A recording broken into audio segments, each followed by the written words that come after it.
Acá lo podemos ver. Hay una ampolla de vidrio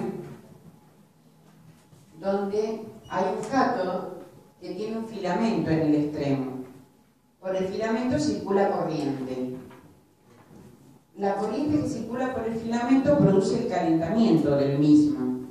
Al calentarse el filamento emite electrones desde el cátodo hacia el ánodo. De todas maneras, esos electrones son emitidos por el cátodo, pero la aceleración de electrones desde el cátodo hacia el ánodo es producido por la diferencia de potencial entre cátodo y ánodo. Entonces, para que lo tengan en cuenta, los apuntes salen. ¿Para qué sirve? Aumentar la corriente en un filamento del cátodo es para calentarlo más, producir más electrones en consecuencia. Y la diferencia de potencial entre cátodo y ánodo es para acelerar los electrones que van del cátodo al ánodo. Y al acelerar los electrones, chocan con un material de alto número atómico, como por ejemplo el tungsteno, que está en el ánodo. Entonces lo excitan y emiten radiación. Y no todo es rayos X, al contrario, la mayoría es calor. Solamente un 1% de la emisión de tungsteno en el ánodo es aprovechado como rayos X. Es muy poco lo que se obtiene como rayos X. Y todo esto está dentro de una ampolla de vidrio al vacío, ¿no? Ahora, este es el famoso tipo de rayos X. Fíjense que tienen un gabinete de comando.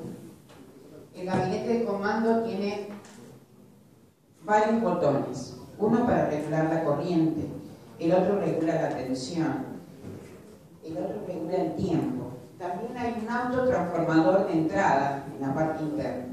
Y después hay un cabezal de irradiación. En el cabezal de irradiación está el tubo de rayos X. Todos los cableados y demás para la unión de los mismos.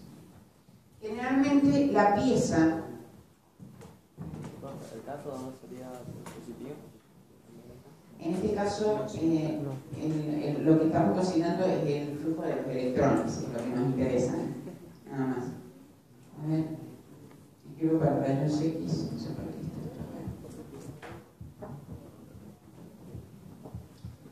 Son muy poquitos los detalles que tengo en este método, porque siempre lo tengo que dar rápido. Bueno, les quería comentar algo.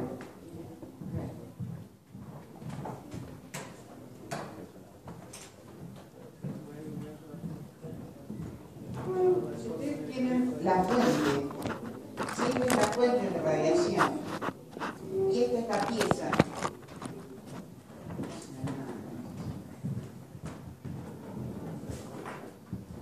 pieza, se coloca atrás de la pieza, se coloca la película radiográfica, ¿está bien? Entonces, el haz atraviesa la pieza, porque es transparente la radiación electromagnética, sensibiliza la emulsión de esta película radiográfica, forma una imagen latente que una vez revelada me da la imagen fotográfica, la placa radiográfica. Lo importante es que sepas que está del otro lado, ¿verdad? Bueno, lo que sí hay que tener cuidado con estas radiaciones, porque este tipo de radiaciones tiene una dirección rectilínea. No puede ser, no puede ser interceptada o obstaculizada ni por campos eléctricos ni por campos magnéticos, siempre siguen una línea recta. Además, no son percibidas este tipo de radiación por nuestros sentidos y realmente destruyen todos los tejidos vivos, todas las células vivas. Por eso es que generalmente todo este tipo de cosas es muy peligroso. La gente que trabaja con este tipo tipo de radiación, tiene un control de radiación que se llama milirentgen. La unidad de intensidad de iluminación se llama milirentgen por unidad de tiempo. La persona puede absorber cierta cantidad de radiación a lo largo del año, la persona que está trabajando con radiación todo el tiempo. Y generalmente se jubila antes. Acuérdense que destruye todas las células vivas, es como cuando pensamos en la quimioterapia después de un cáncer, ¿no es cierto? Generalmente estamos hablamos de radiación y decimos que estamos curando una cosa, pero estamos matando tejidos vivos. Por otro lado, hay personas que al principio, eso me lo contaron a mí en la Comisión de Energía Atómica, cuando estuve un tiempo estudiando por allá, y había gente que no conocía el problema de estas radiaciones. Y por ejemplo, en el caso de los rayos gamma, donde está generado por radioisótopos, es distinta el origen, está generado por radioisótopos. Son isótopos que tienen igual número atómico. Ya saben que los isótopos tienen igual número atómico y distinto peso atómico. Y los radioisótopos son cuando los coloco en un reactor nuclear y les hago un bombardeo neutrónico al núcleo. Les doy más o menos neutrones del que tiene un isótopo estable, entonces lo transformo en radioisótopo y emite en vez de rayos X, rayos gamma. Los famosos rayos gamma. En ese caso hay una pastilla radioactiva, fíjense acá, para rayos gamma, les digo, para poder emitir cómo sería una cámara de gammagrafía.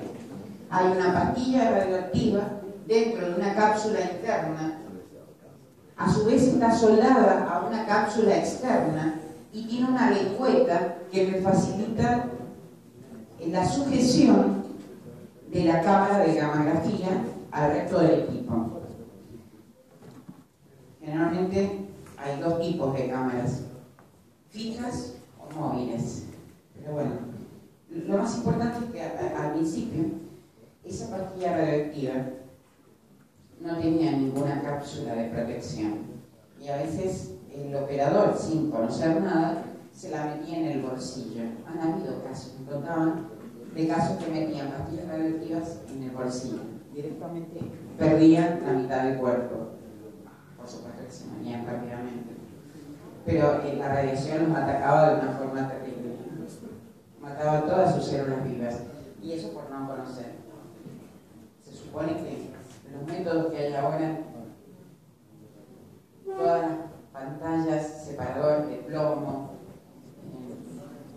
son las que evitan, ¿no es cierto?, que ingrese la radiación al cuerpo humano y también a nosotros, a los que nos hacemos los distintos tipos de análisis, también estamos aislados. Y en todo caso, se ha comprobado que si cualquiera de nosotros recibe una radiación intensa por una radiografía, siempre se estima que es más importante hacer la radiografía que no hacerla, porque la cantidad de radiación que recibimos es por un tiempo muy corto, aunque sea alta, pero el efecto puede suceder de que nos evite sacarnos un tumor o si no, evitar alguna enfermedad más difícil porque va a ser tratada y podemos durar muchos más años que la poca radiación que hemos recibido. Por lo tanto, se supone que el efecto total a lo largo del tiempo es más beneficioso si lo hacemos que si no lo hacemos a la larga. Muy bien. Bueno, yo estoy mezclando ya los... En el caso de rayos gamma hablamos de pastillas radioactivas de radioisótopos. Por ejemplo, el iridio. El iridio 191 y el iridio 193, el isótopo es una mezcla de 191 y 193, mezcla de dos pesos atómicos diferentes. Pero recuerden que el radioisótopo es aquel que tiene más neutrones en su núcleo que el que corresponde a un isótopo estable.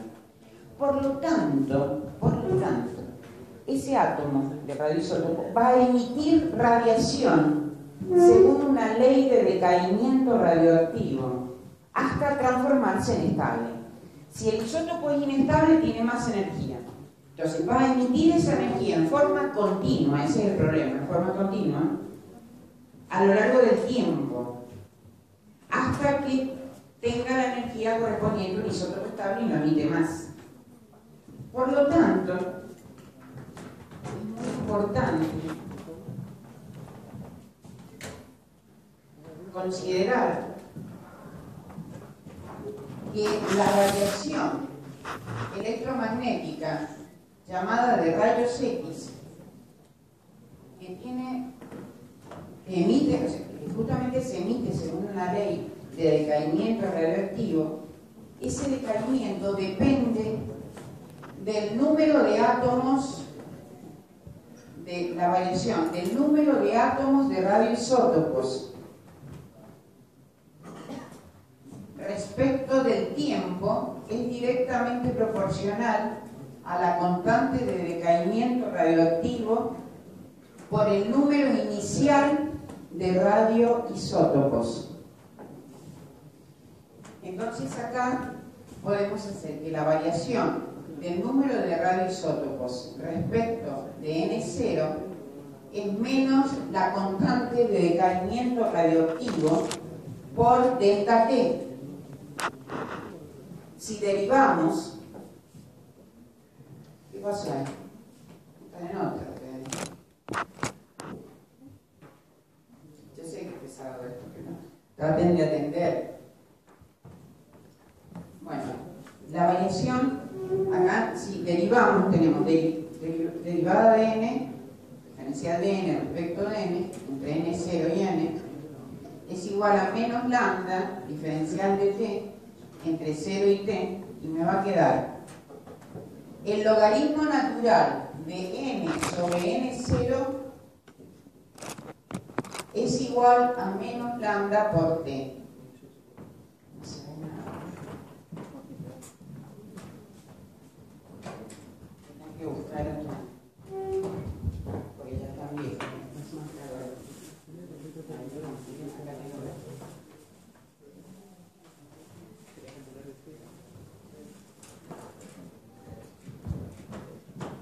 El logaritmo natural de n sobre n0 es menos lambda por t. Acuérdense, constante de decaimiento radioactivo.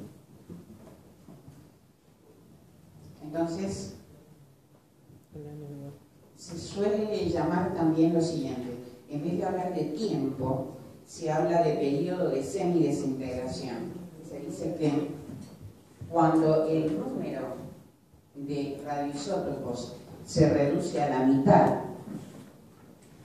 el logaritmo de n sobre n0 es el logaritmo de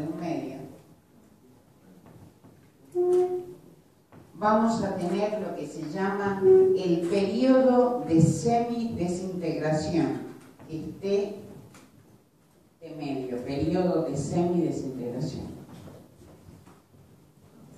Bueno, acá si invertimos, nos queda el logaritmo de 2, es lambda por el periodo de semidesintegración, y podemos sacar que la constante de decaimiento radioactivo es el logaritmo de 2 sobre el periodo de semidesintegración. Si yo reemplazara esta expresión, esto no lo tendría que dar, eso es demasiado, ¿no? Si esto lo reemplazo en la fórmula más importante, esto más o menos me siguieron. Bueno, de todas maneras no es tan importante, así que no se preocupen. N, si lo saco de acá, es N0 por I a la menos lambda por T, ¿está bien? Si reemplazo lambda por su igual, me va a quedar menos el logaritmo de 2, que creo que es 0,7, sobre el periodo de semidesintegración por el tiempo. Esta va a ser la fórmula final. ¿Y por qué voy a esto?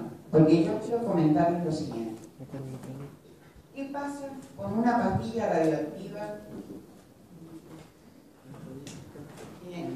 Por supuesto está dentro de una cápsula interna, una cápsula externa, tiene una lengüeta, lo que quiera. Si yo la tomo después de un cierto tiempo, no sé cuándo empezó a usarse, no sé quién la usó, cuánto tiempo se usó, cuál fue el inicio de esa pastilla. Se supone que tienen que estar las curvas.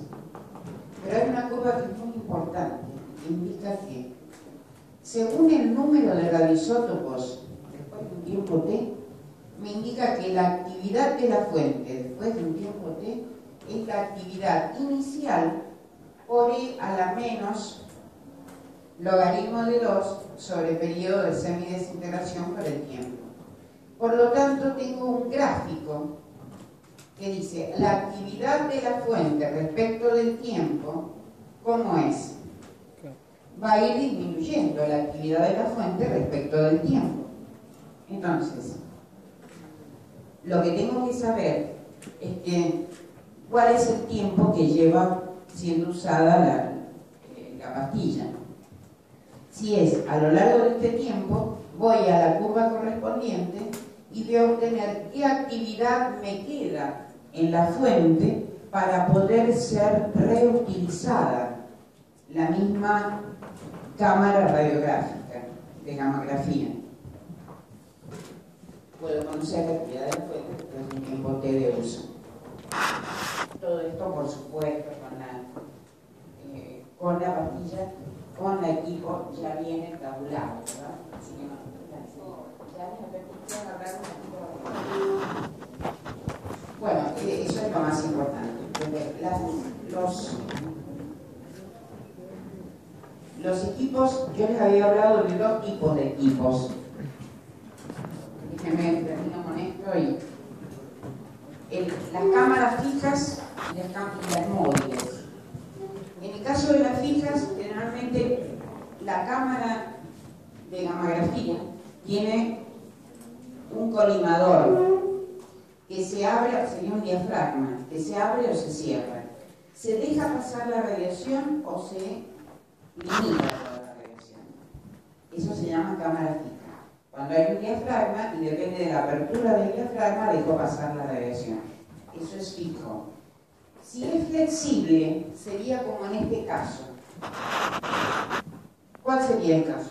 Cuando hay un mangueral donde yo saco la pastilla del equipo y la llevo, la transporto a través de la manguera hasta el lugar de exposición. A eso se llama móvil. El equipo es móvil y es bastante peligroso, ¿no? Pero me permite tener más aislación y más distancia respecto de la zona donde que está siendo irradiada. ¿Está bien? Es transportar la fuente a través de una manguera hasta el lugar de irradiación. A eso se llama un equipo flexible, móvil. ¿Está bien? Esos son los dos equipos. Después están los espectros, el espectro continuo de rayos X y el espectro a rayas. Acuérdense que generalmente en el espectro de rayas de los rayos gamma, ¿no es cierto?, podemos pasar de un cobalto 60, de un cobalto con un cierto valor a un níquel 60. Podemos emitir radiación en rangos de energía definidos. La radiación en rayos gamma se emite en intervalos de energía muy definidos. Y no es que un elemento emita siempre rayos gamma. Puede emitir alfa, puede emitir beta y puede emitir gamma en ciertos rangos de energía. Por eso se llama espectro de rayas. Bueno, hay más cosas, pero yo voy a dar por finalizado acá para poder empezar con la unidad número 5 y dejar al ingeniero